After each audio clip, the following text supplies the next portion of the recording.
water is only part of the overall wellness, the overall. But if you have dry, dehydrated skin, you need to use topical hydrators with ceramide or hyaluronic acid. Water will filter your kidneys. It's great for your overall well-being. Might make you feel a bit fresher, but it is not going to do much for your skin hydration. You can't miss those hydrators on your skin.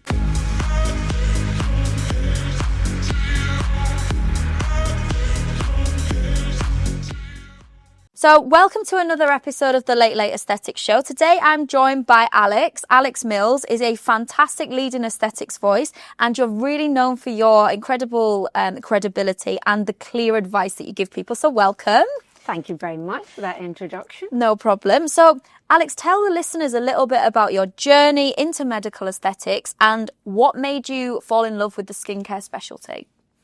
Well, I graduated almost 30 years ago. Yes, aesthetic treatments work.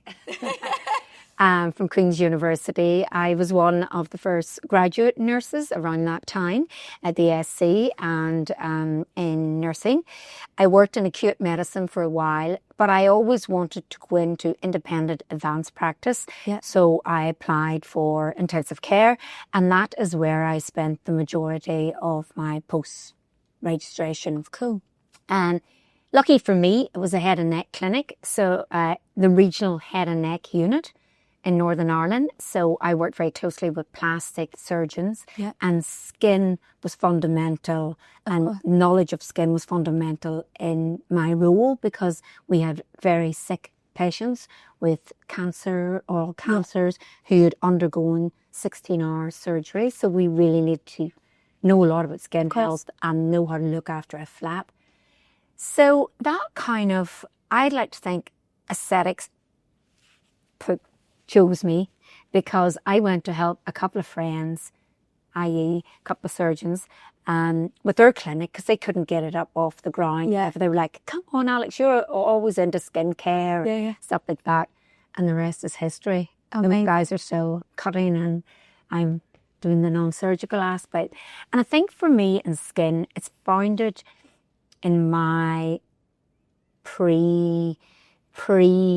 aesthetics. It's skin health was integral for a critically ill patient, because they're lacking so much vitamins and they need to be repositioned. So we're always checking their skin, and of course the precious flaps, because to survive one 16-hour operation and to lose another flap, you know, it's not just about aesthetics. Skin is about health. Yeah, definitely. And having healthy skin is how we age, you know, well. And it's about that, exactly. Yeah. So tell me a little bit about your clinic. So you are practicing in London now. Do you still practice in Northern Ireland, or are you mainly based in London? I'm mainly based in London, but I have practiced in privileges in Kingsbridge clinic, in Maypole, in Northern Ireland, which allows me to go back and forth. And I know that I have people there, and I have loads of nursing colleagues that I can call upon should anything or a patient require follow-up before the 4 weeks kind of thing. But I am very big on my consultation anyway. I'm very clear about the aftercare and communication. Well, it's really, really important. But I'm mainly based here now in Marylebone. I've immersed myself into the London market, and it's quite a bit different from Northern Ireland, but people are people. Exactly. How long have you been in London now? I've been in London now full-time about 7.5 years. Oh, brilliant. I was a nurse trainer through most of my medical aesthetics, because I did a lot of clinical education and intensive care. I've been a nurse trainer through most of my medical aesthetics career. So when I started out in aesthetics, that was 2009, and there wasn't so much training courses in Northern Ireland, so I always had to be in London. And then with companies such as Galderma, who I used to do quite a lot of training with, and we were in London quite frequently, you know, and it's funny, it's now Nobu, but we used to always stay in the Portman really? Hotel. Yeah, it's literally around the corner. Yeah. And I still go there. Yeah, I live around there. Yeah, you do. Yeah, you're close. It's really funny, yeah. Oh, good. But full-time about 7.5 years now. Fantastic. So there is a lot of misinformation, as we know, online. Do you feel like when a patient comes in for a consultation, they have so many questions about maybe what they've read, what they've seen online, and how do you sort of handle those situations? Oh, absolutely. I feel I'm always having to debunk myths and clarify misconceptions. I mean, we're living in an age of social media, which is good in some regards, but scary and not. Totally. What I always strip it back to, and I'm a very straightforward person, I think. My husband may tell you something different, but I think simple routines, and I always go back to the evidence and what really works. Yes. I've been working with skin for 30 plus years now, so I know what works, and I see a lot of people. I'm lucky that I have grown a successful business, mainly word of mouth. Yeah. So I just take it all back to the evidence base so that my patient can make informed choices without knocking too much the influencer. But we do know that it's an ad, it's buy it, there's some ethical concerns there, of course, but I just try and go back to what I know best, my knowledge on how I differ from the influencer, and that is in my knowledge base and my evidence-based practice. So we might as well bust some myths. So I'll give you a myth, and then you just I'll give you a myth, and then you just give me your take on that statement. Okay. So retinol thins your skin. Quite the contrary. Retinol, when used correctly, stimulates collagen.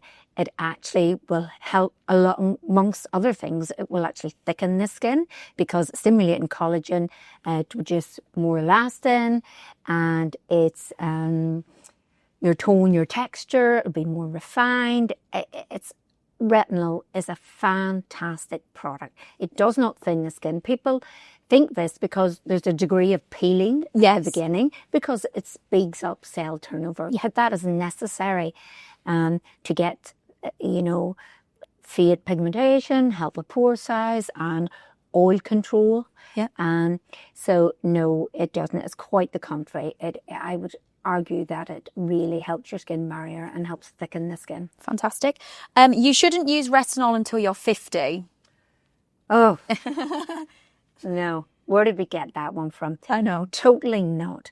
Retinol is very, very associated with anti-aging, but there's much more. It's a magic ingredient. It does a lot more for younger population regarding acne. Yeah. And if used correctly and quickly, it can stop those scarring, which really affects self-confidence later in life. I have loads of people who were never given Reaccutane carefully and measured, or even any topical retinols, and they suffer, from quite bad scarring.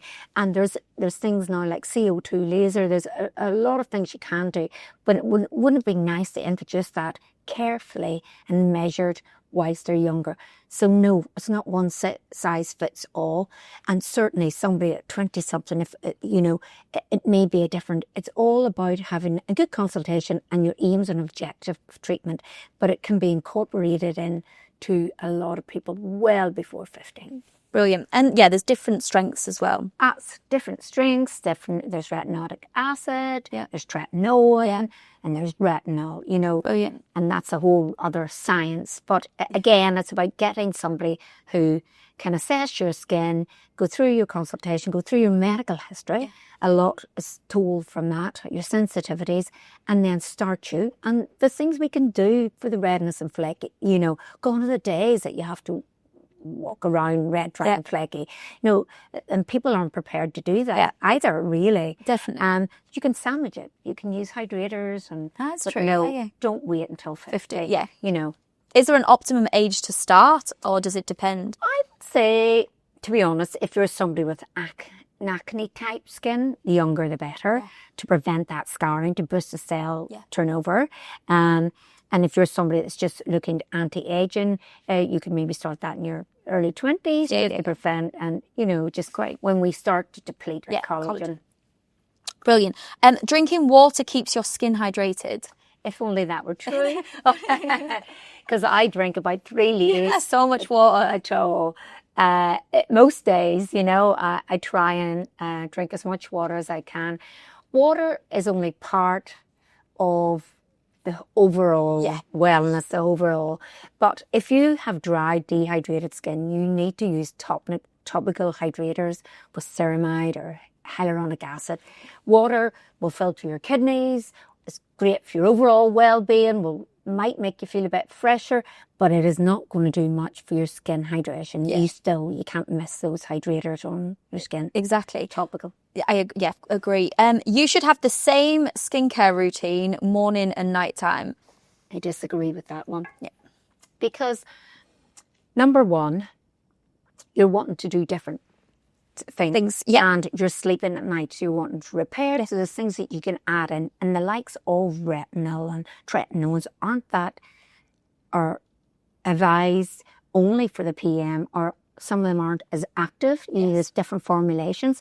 So therefore, I would always say to my patients, add a tretinoin. Also, just practicality. Sometimes if you're on a tretinoin, it's a medical prescriptions. So it's like a cream. So, you know, you want your skin to look, you know, if you're forward facing, you know, patient facing or customer facing, you want your skin to, you know, your makeup to be. Of course. Pretty. Yeah. So, and a lot of those products can't. So, no, I would usually advise, and a very simple routine, but I usually add in a few different things. Yeah. For AM, PM. Yeah. Another one's SPF. Don't really think we need it whilst we're sleeping. No, we don't. And maybe things like vitamin C in the morning, for example. Well. Yeah. Right. If someone has quite bad hyperpigmentation, they can wear that at night too. You know, if they're moving away from, they don't like using tretinoin too much or vitamin A too much,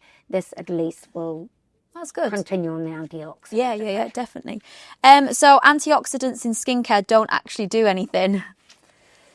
That's another myth. I believe it's a massive one. You know, they really, really do. They mop up free radicals, which damage our skin. Here in London, you know, I've noticed a difference in my skin even moving here from Northern Ireland. Yeah. It's a lot dirtier. I have what is known, my facialist would say, is tube skin. You know, and I feel I have a decent, a consistent skincare routine. So, no, antioxidants are necessary when they're well formulated and it's correct for you and your skin. And sometimes they're difficult to get the right one. Okay. But that's when you would ask an expert or someone, someone, skin types, has seen these reactions before, knows how to tell you to pause and how to incorporate it into your skincare routine. There's so many well formulated. Brilliant. Antioxidants. The antioxidants like vitamin C. Brilliant. And natural products are always better for your skin. This is a funny one because a lot of people, when they hear natural products, they think, oh, that's so much better for me. That's going to work really, really well. Absolutely. And we have shifted a lot into this wellness and you know, and holistic. I always encourage my patients to drink water, wear SPF, simple tips that will help their well-being. But often for diseased skin, such as acne, or if you're trying to fight aging and you're trying to get rid of pigmentation, you need those actives, you need medicine. So the likes of tretinoin or vitamin C's and prescription strength, really to give you the results. But it needs to be a measured approach because indeed, skin barrier needs to be intact. Yeah. Before I start anybody, I'm all about simplifying and returning the skin barrier and then adding in an active. But I would disagree that it has to be completely natural because actives can transform skin. You said one of your starting points is to repair that skin barrier. How often do you see patients coming in and their skin barrier is damaged, and why is it damaged? It goes back to the TikTok generation, doesn't it? Yeah. And the influencers, they bought all these lovely looking, a lot of the creams that I would advise are not sexy for what they're not come a pink top, but they work. Yeah. And so they go into Space NK, that Yeah. watch somebody on, and they spent a fortune. And they're using acids, some of which are very good, Yeah. but you need to know how to use them, Yeah. and if your skin requires that. Or even things with fragrance in, for Yes, example, can lots of irritate a lot of skin. irritate Yeah, young skins. Yeah. Yeah, you know, these pretty pink bottles or orange or, you know, but they're full of perfume. Not all SPS. I quite like mineral SPS. It's very good for people with pigmentation and sensitive skin.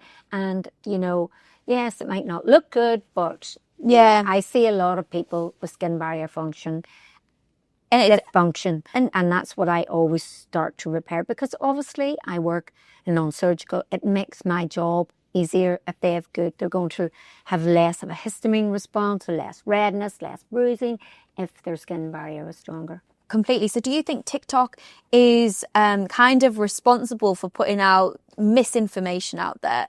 Because you know, you see it all the time. It comes up, someone's promoting this one product, you click on it, takes you straight to TikTok shop, people then buy it, and I think, you know, that leads to things like contact dermatitis, perioral dermatitis, all these things that are so difficult to treat and Very shift. difficult, But it's yeah. becoming more common now. Very, very common. And I think when you go to someone's affiliated code or discount code for your skincare, it's time to come and see me. Yeah, exactly. Because really, again, not to knock, it's good that we have the information, but remember, it's not all, you know, it's not all always accurate, right? accurate. Yeah, exactly. It's not, it's often very biased, and there's sponsored posts or ads, and it can lead to some serious, especially I was very concerned recently that even my sister was over visiting me, and I said, oh, she goes, I have to go to Space NK. Now my niece is 9, she's about to be 10. I said, what for? Yeah. And she said, she wants Sunday Riley, the lip balm. I'm like, oh my goodness. And I think my sister is quite strict. Yeah. And I was like, you're not serious. Why? Go to bed or something. Yeah. Or does it serious? Yeah. And, you know, and that's concerning, because also that's a mental health concern. So, you know, there's a greater implications and concerns that I would have, that such young people were thinking that they needed, you know, my niece is fortunate, she's an only child and her parents both work, but not every child can afford that. I completely agree. Yeah. And, you know, and it's just that social pressure. Yeah. And then if they are going in to use things and that have got acids in them, unbeknown to them, just because it's going to give you glass skin or this is take away a pimple and destroy at an early age, skin barrier, that can lead to dermatitis, eczema, acne. Of course, all these problems. Yeah, all these problems. Is there any one myth that you think that we should just erase for good? That you only need SPF on sunny days. I know, yeah. That's a very common one. It's crazy, like that people actually believe that, another SPF in your foundation is enough. No. SPF, SPF. I wear a tinted one. Generally, that is my makeup base, because I can reapply it. Of course, throughout the day. It's so important. The UV, i.e. the damage, can penetrate through clouds. Yeah. You know, and also not only SPF is an antioxidant as well. It takes away, especially in cities like London that are very polluted and stuff like that. Or, you know, and our water's not as clean, and the air is not as fresh, unfortunately. No, it's not so much pollution around. There is. Yeah. That's the joy of London. It's exactly, fun, but it's a price we pay, you know. Definitely. So you mentioned that the industry's moved a lot since when you first started out, and now we're getting more into like the regenerative space. And because the industry's moving more into like wellness, regenerative medicine, etc., that means that trends naturally will change in the industry, and what was maybe popular like 5 years ago isn't necessarily popular now. So what trends are you really seeing emerge this year in 2025? Well, we've had a lot, as you say, wellness, holistic, oxygen chambers, stuff like that. What I've really seen a lot, or what I really believe in and have, is the microbiome skincare, the Oh, gut health yes. Yeah. connection, and I see them growing and growing because it really, really does make a difference. Myself, when I used to work night duties, and I got irritable bowel just from but it was quite debilitating just from lack of sleep, not eating correctly and stuff. And when I started a simple, decent prebiotic, it completely cleared, and now we know it's linked to everything, gut, skin. So I see the gut skin access, there's loads of publications and more to come. So I think more and more about that. And I also think something like black skin's different, more diversity. There's lovely, I was at a launch there recently by a fantastic, she's actually married to Eldra, a gorgeous black actor, Elba. Idris Elba. Yes, Idris Elba. Yes, We were all like, did you bring your husband? Yeah. That's why we're all here I tonight. think, But it was just like, she's an ex-model and a very beautiful woman, but she realised that, there was gaps missing in the market. So it is lovely that, and also even us Celts, it's lovely that rosacea, there's more stuff for rosacea. And that has sort of come about because a lot of people have messed up misinformation to skin barrier, but it really helps the Celts because rosacea is the curse of the Celts, as they say, but it's skin inclusivity and definitely more simple, straightforward. Oh, definitely. Skincare advice. Yeah. No more 17 product routine. It's crazy. It is. Who has the time to be doing that? Time, The time, budget. Side, Yeah. it's time. None of us are time rich. No, this is it. You'd have to literally start about half an hour before you decide you need to get organised for bed. And in the morning, no one has time to do that. Exactly. I think you need something quick, simple and effective. Exactly. I would give little tips to my patients who have families or have, or have to make a dinner and stuff. And I used to say, right, when you go home, put up your hair and put some sort of like a balmy mask on, to get away the SPF and to get away that'll melt away all of that. Yeah. And keep that on for a bit, then wash it off with flannel, and then you've got your skin clean, and then you can do your more active. Oh, that's great. Maybe a wee bit of salicylic acid in the wash. Yeah. But later on, but at least you're starting with a clean base. Little tips like that, or if a mask, if you get, if you've got 15 minutes, stick it on. Yeah, exactly. Stick it on. Yeah. Heads away. It's all about multitasking as much as you can. Definitely. And using smart products that work for you. Yeah. And I have access to them. And result-driven products. That's what it comes down to. Do you think that people are becoming more interested now in preventative measures as opposed to corrective? Absolutely. I really do think, like polynucleotides, I do a lot of those, non-cross-linked skin boosters. Again, skincare. Everybody that comes into my clinic, the first thing I do is assess their skin health. Yes. And people are really interested in that. And I think during the dreadful COVID and whatever, it really increased. And people were able to sit down and read about ingredients. They're quite aware. So they do. People want to look rejuvenated, fresh, not so much done. There's definitely a shift away. We still get people, we all have, you yourself have just got married, you'll be going on honeymoon soon, you'll have 2 weeks or loads of champagne, and probably too much sugar, exactly, things like that. But you can take stock, go back into your clinic again and read it. Absolutely. Is about balance. Definitely. And what I think with any skincare advice I give or healthcare advice, it's a bit about both. Yes, yeah. You need to be able to, if you're going to, enjoy a glass of wine, that might stop you being so stressed. Yeah. And that's better. I completely agree with that. Yes, definitely. There's other things you can do, try and eat well, but you don't have to eradicate everything. 100% not.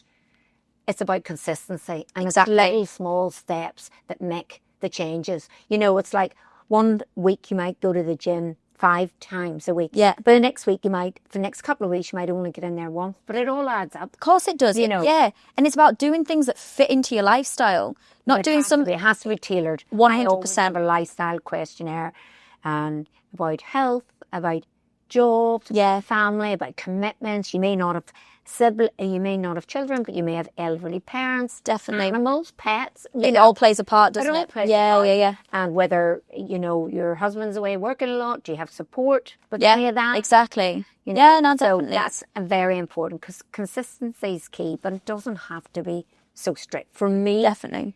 am I hailed from Ireland? So, you know, I couldn't give up my little No. glasses of wine. No, I you can't know. do that either. Like, definitely not. So, and No, I don't think we really need to. I don't think we need to. It's about balance in life, as you've just Absolutely. said. Everything is about balance. Yeah. When you go completely one way, it outbalances you. Yeah, it really does. And it's, for me, for some people, it's achievable, but that I think that's a very, very small percentage of the population, and they're probably miserable. This is what I mean. Life's too short to be miserable. You've got to enjoy it, definitely. Yeah, you want healthy, but healthy is happy. I agree. Yeah. Are there any specific skincare ingredients that are new or anything that we should be looking out for to introduce into our skincare routine? Well, so much of new things in my pursuit and wanting to know more about the skin, gut access and stuff, I've looked into things like, I see like mushrooms, lion's manes and stuff like that are really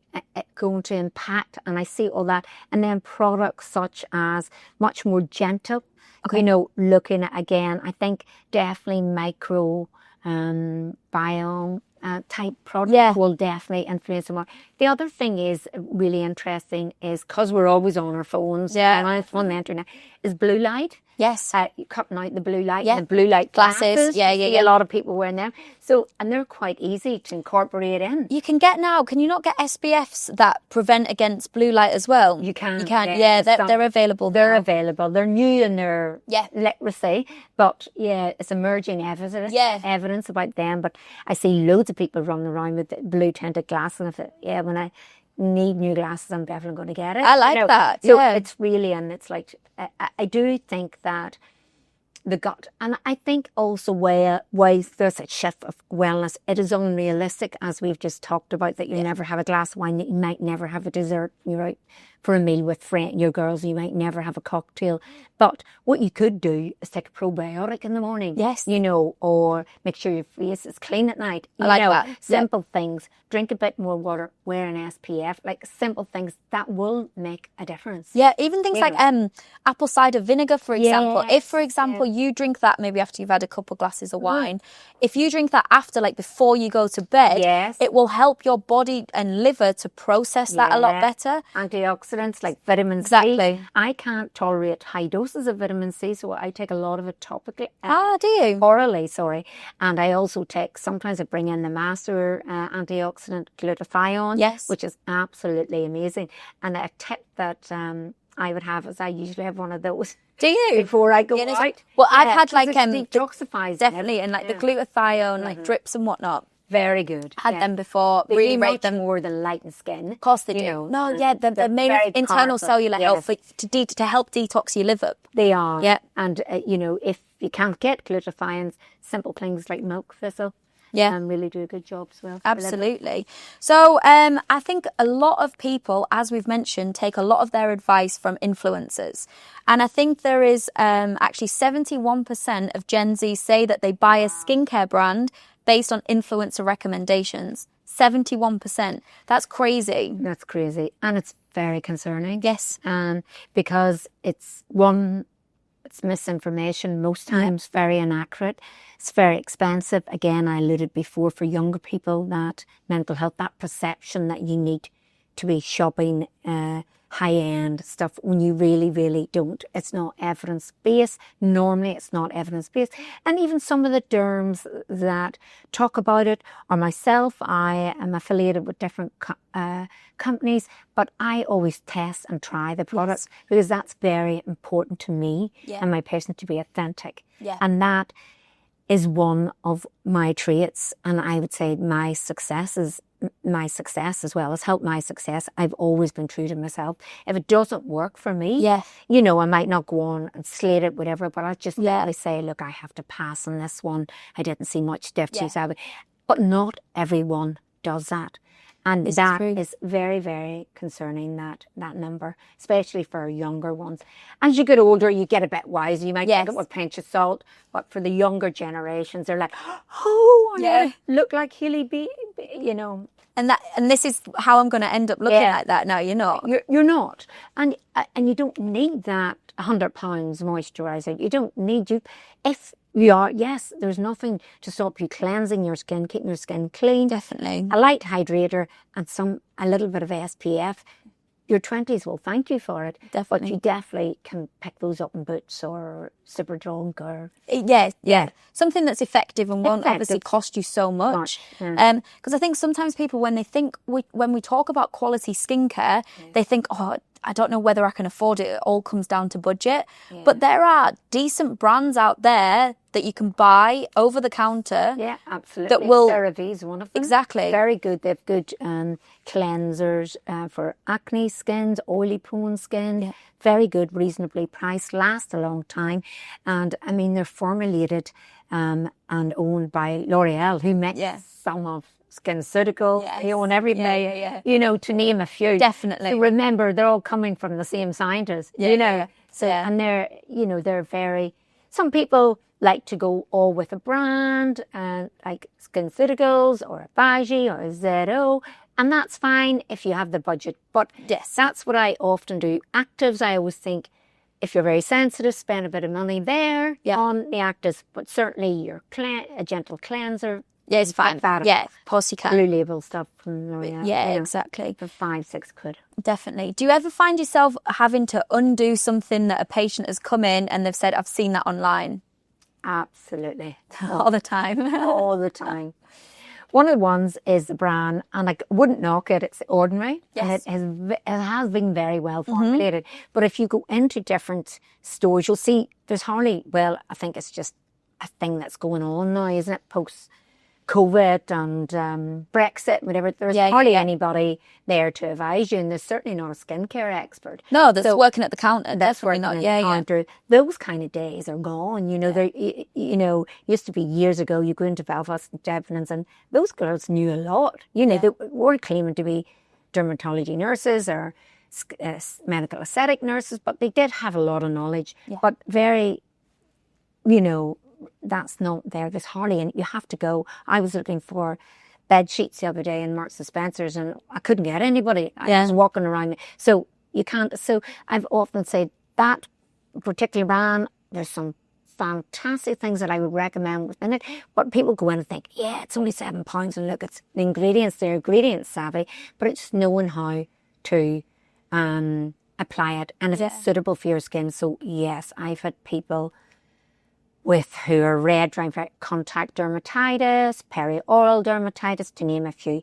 And when that skin barrier is really damaged, it is hard to repair. I think it's a lot of time. It's much easier to damage your skin barrier than it is to repair it. Oh, it is. Yeah. And it really is. Yeah. It's you know, one or two of the wrong acids can really be reactive. Yeah. So you've mentioned how important SPF is and why obviously we need to wear SPF every single day, not just when it's sunny, like literally it's a daily thing that we have to do. And I recently read an article that said that Cork in Southern Ireland are the first city to introduce like free sunscreen dispensers. Which is great. I think it's, especially in these summer months, so, you know, if you get a hot summer, which we have had a relatively hot summer. What do you think about that? I think it's amazing, and I think that it just shows that even in not a sunny city, you still need a SPF. So I think it's given a really, really good message. I agree. And I would encourage other cities to do that. Definitely. In Ireland, you could start with there because we very rarely get any sun. So I hail from the Emerald Isle, as I've told you myself, and we don't really get that much sun. Yeah. And when we do, people tend to abuse it because we don't. And then you'll see people walking around in red. That's not the goal of enjoying the sun. It's not. No, as they say, there's no such thing as a healthy suntan, really. So I think that's fantastic, and I'm really proud of Cork. I agree. And I think it's putting messaging out there that just reiterates how important SPF is for long-term skin health. Absolutely. So, yeah, totally. On a cloudy day. How great would it be to be walking around, for example, the parks in London, and that's available, even for the kids, for example? Amazing. It's really, really, I think it's a massive benefit that a lot of councils should get involved with. They do. And in Australia, they have these pumps everywhere. Yes. it took quite a lot of skin cancer. But when I was in Australia, I noticed, and even kids as young as 8 or 9, I see them going. I sent in the playground. I was visiting a friend, and she had a couple of young kids, and found myself in playgrounds. And I noticed them doing it, and I thought, you'd never see a kid here. But I'm calling my son over, come on to top up your, he would never think of asking me to top his sun cream up. And I think I'm one of those mothers, because I work in medical aesthetics, that you definitely, it's something, you're cautious about that. He would never come, he's too busy playing. But I noticed kids reapplying it in Australia. So it's just the education's been embedded definitely from a young age. Yeah, definitely. And empowering people, it's amazing to do that. Definitely. So if, for example, someone is spending hundreds on a good quality skincare routine, but they're skipping SPF, is there any point whatsoever? No, they're literally just wasting, burning their money. Yeah. Literally. Literally, complete waste. Yeah, it is. So let's touch upon your skincare routine. What is in your current skincare routine, and do you keep it quite simple? I keep it very simple because I work a lot. I'm very involved in medical education as well. And I have a young son. My husband travels a lot with work. And just life's busy, isn't it? Yeah. And then trying to have a bit of a life yourself as well. Friends and meet up with friends. So I tend to use in the morning a very simple cleanser. And then I would use a gentle vitamin C. Yeah. I do live in London. A light hydrator, an SPF, that's usually a tinted mineral based one, so I can reapply it the next day. Nighttime, I can hold mine, one of those mums. I put my hair up. I usually one of those I use a mask or a gel. I would never just use that, leave the oil on overnight. Yeah. But it is good to get it off. Okay, pick up cheap ones, and it's not going to, as long as you cleanse it off. Yeah. I would use that, and then I would maybe use in some actives. But because I use retinol quite often, I often sandwich it. Yeah. Because just to, I'm 50 years of age, almost 51 now. So, my skin is dry. And that's to do with my hormones, and my skin has changed. So I like to add that. And you can do that and still get some of the benefits. Fantastic. Of retinol. So I keep it very straightforward. It's the best thing. And then that's it. And I peel it all back for my patients too. Yeah. And when people come in to me and I always ask them to bring in what they're currently using. And I try and find ways to make some of that work. Yeah. Until they, budget allows for them to change to a different option. I like that. Yeah. Because it's not overwhelming and they're used to. And generally, it's always about skin barrier for me. So they're leaving with 1 or 2 suggestions. Brilliant. That will make a huge difference. Absolutely. And just saying, skip that. And somebody said, I've just spent £1,000 in hairs. I'm like, well, if you really can't tolerate it, put it in your body, because your body needs your arms and your knees need it. Definitely. And you want to look good everywhere, don't you? Don't bin it. Use it on your body. I've done that myself. I've learned to do that myself. It's a big myth that people love oils, but I don't particularly like oils. I haven't seen good results. I think taking oil, the best way to take oil is orally. Yeah. Well, I find them too greasy for my skin, but some people's skin really tolerates it. Yes, some people, and that's it. Everybody's unique. Definitely. And you have to,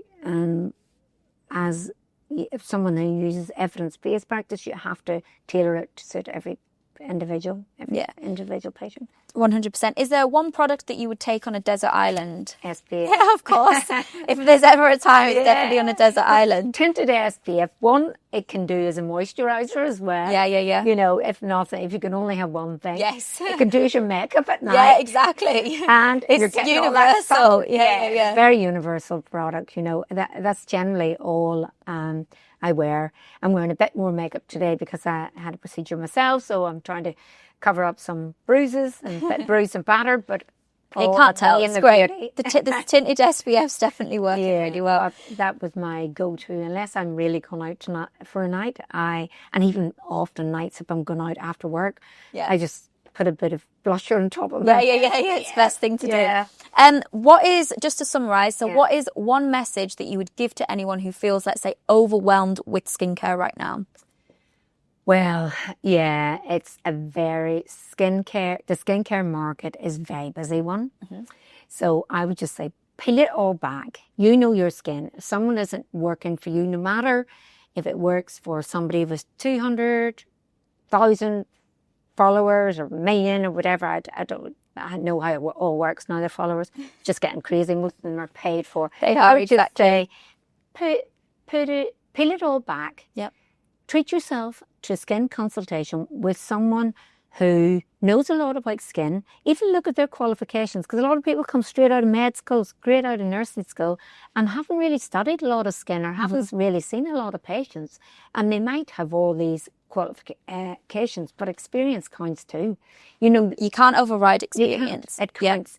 And I was someone who didn't rush into aesthetics and I'm so glad that I did. And that's a tip that I would give to I'm a mentor other nursing colleagues. And that's a tip I always, if you can, try and work within a multidisciplinary team. For why? Because you will gain so much knowledge. Yeah. The business will grow quicker. You know, people just want to run before they can walk. So going back to that question that you asked, just book in with somebody who image aligns with you, someone who results align with you, somebody who you feel is gives you proper education. But at the same time, I do a lot on my Instagram, which is at alexandramills.aesthetics. Education and fun facts about skin, but I try and keep it snappy. There's no point boring people with the Definitely not. Definitely not. I need to understand it. They don't. But it's about giving them enough knowledge so it empowers them and they trust me. Because if you empower patients, it's really, it's really so rewarding to see that transformation skin. So I just say, relax. If you're broken out right now, just peel it all back. Use a gentle cleanser, light hydrator, SPF.